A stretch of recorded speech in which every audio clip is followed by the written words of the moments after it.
Assalamualaikum warahmatullahi wabarakatuh. Perkenalkan, nama saya Kevin Ferdian Agartha, NIM 19 10 22 10 15. Di sini saya selaku moderator dari kelompok 3 ingin menyampaikan materi atau judul makalah kami tentang etika pengembangan dan penerapan iptek dalam pandangan Islam. Namun, sebelum memulai materi pada kali ini, saya akan memperkenalkan teman-teman saya terlebih dahulu. Yang pertama ada Mbak Septin Kani Nur Ahliya sebagai pemateri pertama, ada Mbak Elisha Kurnia Putri sebagai pemateri, ada Mbak Indra Stiambarwati sebagai pemateri, dan ada Mbak Adilia Wijaya Tri Rosanti sebagai pemateri, dan ada Mas Salman Al-Farisi sebagai pemateri. Baiklah, itulah perkenalan dari kelompok 3. Untuk pemateri pertama, kami persilakan untuk menyampaikan materinya. Terima kasih. Assalamualaikum warahmatullahi wabarakatuh. Perkenalkan, nama saya Muhammad San Faris, NIM 19 10 22 10 42. Saya di sini akan menjelaskan tentang pengertian etika. Etika yakni moral, sedangkan etiket berarti sopan santun. Dalam bahasa Inggris dikenal sebagai ethics dan etiquette. Etika disebut juga filsafat moral, adalah cabang filsafat yang berbicara tentang praktis atau tindakan manusia.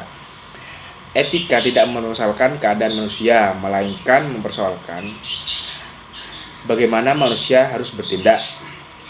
Tindakan manusia ini ditentukan oleh bermacam-macam norma. Norma ini masih dibagi lagi menjadi yang pertama, norma hukum, kedua, norma moral, ketiga, norma agama, dan norma sopan santun. Norma hukum berasal dari hukum dan perundang-undang. Norma agama berasal dari agama, sedangkan norma moral berasal dari suara batin. Norma sopan santun berasal dari kehidupan sehari-hari, sedangkan norma moral berasal dari etika. Sekian presentasi dari saya, akan dilanjutkan dengan pemateri selanjutnya. Assalamualaikum warahmatullahi wabarakatuh. Saya Adelia Wijaya Tri Rosanti, NIM 19 10 22 10 34 akan menjelaskan materi tentang peran etika dalam perkembangan iptek. Perkembangan secara ilmu, pengetahuan, dan teknologi berlangsung sangat cepat. Dengan perkembangan tersebut, diharapkan akan dapat mempertahankan dan meningkatkan taraf hidup manusia. Untuk menjadi manusia secara utuh, maka tidak cukup dengan mengandalkan ilmu pengetahuan dan teknologi. Manusia juga harus menghayati secara mendalam kode etik ilmu, teknologi, dan kehidupan. Apabila manusia sudah jauh dari nilai-nilai, maka kehidupan ini akan terasa kering dan hampa. Oleh karena itu, ilmu dan teknologi yang dikembangkan oleh manusia harus tidak mengabaikan nilai-nilai kehidupan dan keluhuran. Pakar ilmu kognitif telah menemukan bahwa teknologi mengambil alih fungsi mental manusia. Pada saat yang sama terjadi kerugian yang diakibatkan oleh hilangnya fungsi dari kerja mental manusia. Perkenalkan, nama saya Elisa Kurnia Putri, NIM 19 10 22 10 43. Baiklah, selanjutnya saya akan menjelaskan tentang hubungan etika Islam dan iptek. Iptek, etika, dan Islam menjadi ketiga hal yang dipandang perlu untuk diintegrasikan. Melihat ketiga hal ini belum sinergi dan terintegrasi hingga sekarang. Sebenarnya jika kita bisa mengambil pelajaran pada zaman kejayaan Islam, di mana iptek merupakan bidang yang dikuasai oleh umat Islam. Ketiga hal tersebut terintegrasikan dengan baik. Islam tidak mengenal pemisahan yang kaku antara ilmu pengetahuan, etika, dan ajaran agama. Satu dengan yang lain dijadikan dalam satu tarikan nafas. Pengalaman syariat Islam sama pentingnya dan memiliki prioritas yang sama dengan riset-riset ilmiah. Semua ini terintegrasikan dengan baik, yaitu iptek yang beretika dan islami. Etika dan Islam sebagai pondasinya dan iptek sebagai bangunannya, sehingga memberikan manfaat yang sangat besar pada masyarakat di zaman itu. Hal yang perlu dimengerti pula dalam iptek adalah etika.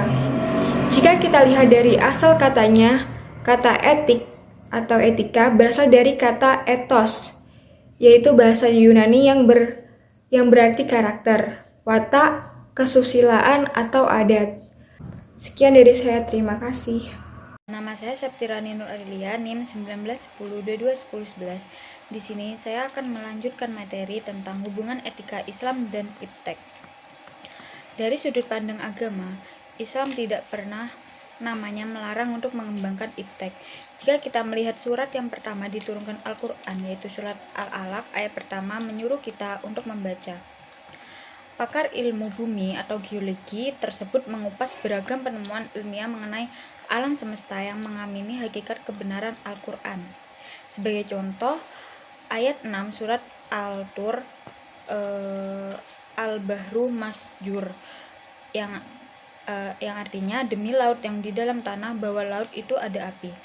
Terbukti secara ilmiah oleh para ahli geologi dan ilmu kelautan bahwa dasar semua samudra dipanasi oleh jutaan ton magma yang keluar dari perut bumi. Sejarawan barat beraliran konservatif W. Montgomery Watt menganalisis tentang rahasia kemajuan peradaban Islam. Ia mengatakan bahwa Islam tidak mengenal pemisahan yang kaku antara ilmu pengetahuan, etika, dan ajaran agama. Satu dengan yang lain dijalankan dalam satu tarikan nafas. Pengamalan syariat Islam sama pentingnya dan memiliki prioritas yang sama dengan riset-riset ilmiah. Orientalis Sedilot seperti yang dikutip Mustafa As-Sibai dalam Peradaban Islam Dulu, Kini, dan Esok mengatakan bahwa hanya bangsa Arab memikul panji-panji peradaban abad pertengahan. Mereka melenyapkan barbarisme Eropa yang digoncangkan oleh serangan-serangan dari utara. Bangsa Arab melanglang mendatangi sumber-sumber filsafat Yunani yang abadi. Mereka tidak berhenti pada batas yang telah diperoleh berupa hasanah-hasanah ilmu pengetahuan, tetapi berusaha mengembangkannya dan membuka pintu-pintu baru bagi pengkajian alamnya. Sekian yang dapat saya sampaikan, kurang lebihnya saya mohon maaf. Terima kasih. Wassalamualaikum warahmatullahi wabarakatuh. Itulah presentasi dari kelompok kami. Kesimpulannya ialah perkembangan secara ilmu pengetahuan dan teknologi berlangsung dengan sangat cepat. Dengan perkembangan tersebut diharapkan akan mempertahankan dan meningkatkan taraf hidup manusia. Untuk menjadi manusia secara utuh, maka tidak cukup dengan mengandalkan ilmu pengetahuan dan teknologi saja. Tentunya manusia juga harus menghayati secara mendalam tentang kode etik ilmu, teknologi, dan kehidupan. Itulah presentasi dari kelompok kami. Kami ucapkan mohon maaf apabila ada kata yang salah dari kelompok kami. Wabillahi taufiq wal hidayah. Wassalamualaikum warahmatullahi wabarakatuh.